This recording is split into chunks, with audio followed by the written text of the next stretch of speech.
this video, I'm going to show you how to lock an element or multiple elements in your Canva design.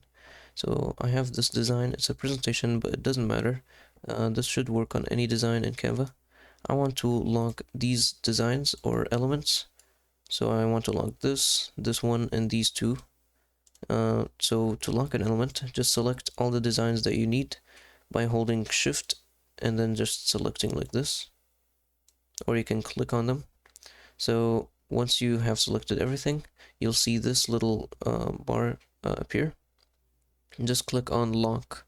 You'll see a lock icon, just click on it, and then this will be locked now. If you wanna, so now if I try to select them, as you can see, I can't select them, and if I try to move them, I can't. So now I can just select everything else, and they should move without them. If you wanna unlock the elements, just select all the elements by clicking on them. Shift clicking on them so you can multi-select, and then you'll see this lock icon again. Just click unlock. You can also, if you don't see this, just right click and then click lock. You can also click Alt Shift L to lock and unlock. And that's how you can lock an element or multiple elements in your Canva sheet or Canva design. Please don't forget to like and subscribe.